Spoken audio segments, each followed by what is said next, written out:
Today I'm sailing the Eastern Caribbean for 7 nights on board Royal Caribbean's Icon of the Seas, packed with new neighborhoods, big entertainment, and some incredible destinations along this 7-night journey. There's a lot to see, but first, let's begin our adventure by boarding the Icon of the Seas in Miami, Florida.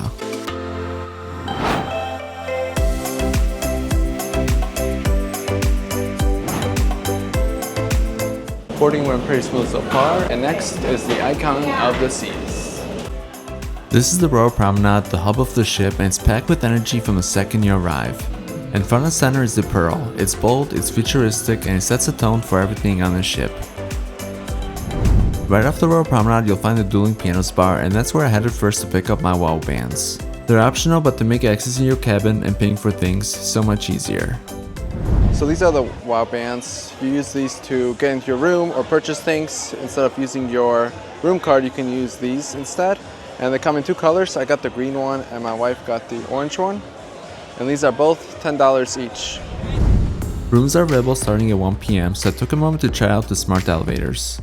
You choose your floor first, then it assigns you an elevator, and it's super efficient for a ship of this size. For the trip I had a Surfside balcony stateroom. Let's go check it out. Finally got inside the stateroom and now it's time for a quick tour. We'll start the room tour with the bathroom, located just to the right as you enter. The shower here feels surprisingly roomy for a standard balcony stateroom, and you'll also find a large mirror along with some extra shelving. Right next to the mirror and the bathroom door, you'll find the digital thermostat and the mood lighting controls. Just tap the screen to set the vibe of the room based on your preference. This large mirror actually opens up to reveal a safe and additional shelves, so if you're wondering where the safe is, it's tucked right inside for easy storage. There's also a full desk setup with a large mirror and a mini fridge underneath to keep your drinks cold. The bed itself is really comfortable, and of course there's a classic towel animal on the pillow. You also find charging ports on both sides of the bed, which is always appreciated. And out on the balcony you get a great view overlooking the Surfside Neighborhood with the peak of the ocean in the distance. For Sailaway, I made my way up to the Hideaway, the adults only area on the very top deck at the back of the ship. It's got a fun atmosphere and great views, and it's a great spot to watch the ship pull away from port and begin the 2-day journey to our first stop in St. Kitts. It is currently day 2 on our way to St. Kitts. Today is a sea day and we'll see what the day brings. This is my breakfast currently at the Windjammer. I got potatoes, fried rice, hash browns, butter, 2 pieces of bread, and watermelon as well. The Windjammer is my favorite spot for breakfast, and with this ocean view, it's hard to think of a better way to start the day. Loungers in the adults only Hideaway fill up fast on sea days, and it's easy to see why. The views from up here are incredible. There's even a surf simulator just steps away. So I'm here on the deck 15 and we're checking out the pools, and I think this is the biggest pool on the ship over here. I ended up getting a spot towards the middle of the ship overlooking the largest pool on board, which can get pretty packed on a hot sunny day. Now regarding the chair situation here at the Icon of the Seas, the chairs do tend to get filled up quite quickly. Usually after 9 o'clock it's going to be a little bit difficult to find any chairs here, especially by the pool area or the top deck. Just steps from the pool is the Lime and Coconut Bar. It's got a fun vibe, quick service, and it's just steps away from the pool. I ended up ordering the pineapple guava sangria. It was light, refreshing, and perfect to cool you off from the hot weather outside. I went up to deck 16 next to check out Deserted, the ship's specialty milkshake bar. It's a popular spot, and once you step inside you'll see why. They've got a huge lineup of add-ons that can take your milkshake from simple to completely over the top, along with the calories that come with it. The menu features plenty of options to choose from. I ended up ordering the Oreo milkshake, and while it tasted great, it's definitely not cheap. With toppings, it can run all the way up to $20.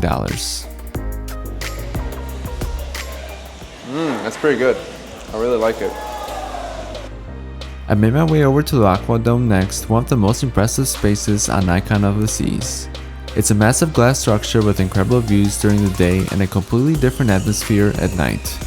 Inside you'll find seating and of course the stage for Royal Caribbean's signature aqua shows.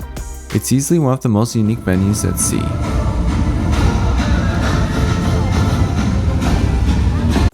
Behind the AquaDome, you'll find the Overlook, which is a relaxing area with comfortable seating and a glass ceiling that lets in tons of natural light, all located at the very front of the ship.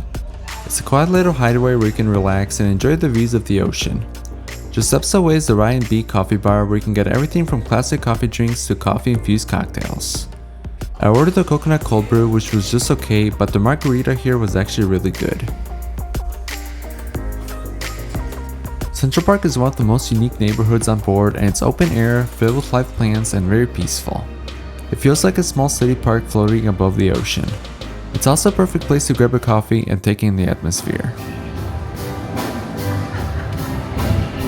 So I'm at Central Park here next to the Park Cafe, and I gotta say, this area is really nice. If you have not been to any of the Royal Caribbean Oasis class ships or the Icon of the Seas, I would highly recommend booking any of those ships just for the whole vibe that you get here at Central Park. It's just incredible. It feels like you're not even on a cruise ship.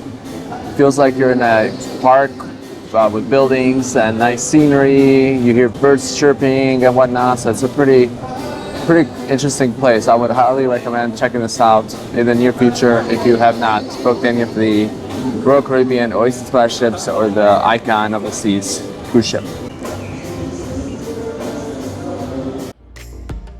Next, I headed down to the Surfside Neighborhood. This neighborhood is designed for families, but there's plenty here for everyone to enjoy. And of course, there's Sprinkles, just one of the several places to grab free ice cream. And then there's Surfside Bites, great for fast grab-and-go food. Walking through Surfside gives you a sense of how much variety the ship really has. There's a splash zone, food places, and an aft-facing pool that looks straight out toward the ocean. Our first stop was St. Kitts, and for this one I planned ahead by booking a resort day pass. So the moment we docked, I headed off the ship, made my way to the port, and grabbed a taxi to start the day. My resort for the day was at the Park Hyatt St. Kitts, and right away you could tell that this place is all about calm, luxury, and incredible scenery. This resort pass to the Park Hyatt St. Kitts cost me $200 per person.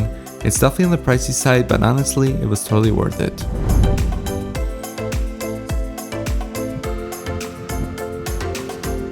The beach here is absolutely gorgeous with clear water and a front row view of Nevis.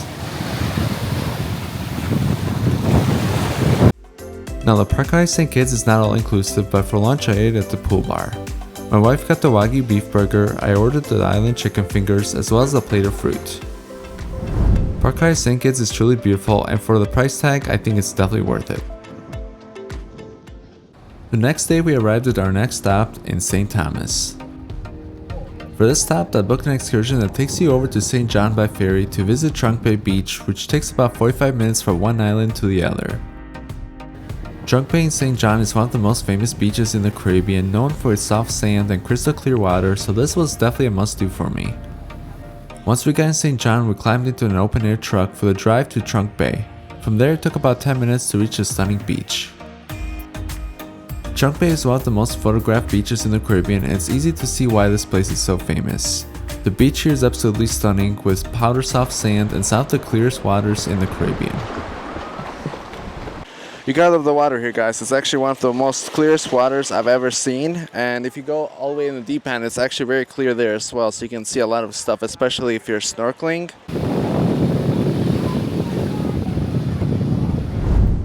On the way back, you could see Trunk Bay in the distance. After that, we headed back to the ship, marking the end of this beautiful visit to St. John. Once on board, it was time to check out the ship's Ahoy parade on the Icon of the Seas.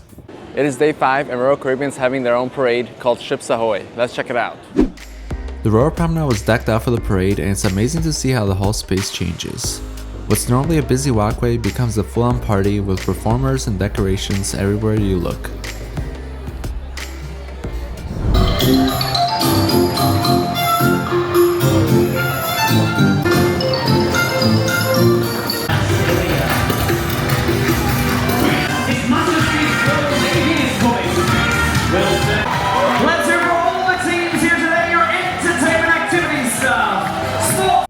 On a 7-night cruise, you'll have 2 formal nights, and tonight was one of them. Before checking out what's available for dinner at the main dining room, I'd recommend taking a stroll through Central Park at night. The whole atmosphere changes, photographers are set up for formal pictures, and live musicians fill the area with live music. Here's a quick look at tonight's main dining room menu. I started things off with the Shirley Temple drink, which never disappoints. For the appetizer, I went with the Caesar salad. For the main course, I ordered the Maine lobster tail, and I also tried the beef tenderloin. After dinner, I headed down to Deck 4 to catch a show Starburst Elemental Beauty performed in the ship's ice arena. It feels like a full theater built around an ice rink, and the atmosphere here is amazing once the lights come up. As the show starts, the skaters take the ice with some truly impressive moves, and it's definitely a show that you cannot miss. I also got to check out the Effectors show, which takes place in the main Royal Theater. The show is a full-scale superhero production with big effects, catchy music, and a really fun atmosphere. Stay back! Cody! Stop! They're here! Jump! Go! Our last stop was Perfect Day at CocoCay, and I had a reservation for the adults-only Hideaway Beach. It's Royal Caribbean's newest area on the island. To get in, you just need to scan your SeaPass card and you're officially inside Hideaway Beach. On the way in, you'll pass by the main pool area, which overlooks the beautiful beach out front. There's plenty of seating here with rows of loungers spread out across the entire beachfront. The beach is beautiful with crystal clear water, though I'll warn you it's definitely on the colder side, at least on this trip. Heading back past the pool, I want to try out the complimentary pizza here at Hideaway Beach. The pizza was pretty good and also very cheesy. Hideaway Beach shows just how much Royal Caribbean has packed into CocoCay. The pool area is lively and fun, the beachfront is peaceful with incredible views, and there's tons of seating no matter where you want to settle in. The Hideaway Beach, in my opinion, is absolutely worth it.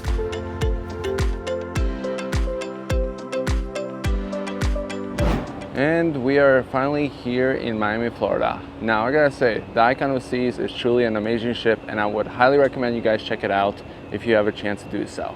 But with that being said, if you found this video helpful, useful, or enjoyable, go ahead and hit that like and subscribe. I would really appreciate it and help the channel out. Until next time, peace out.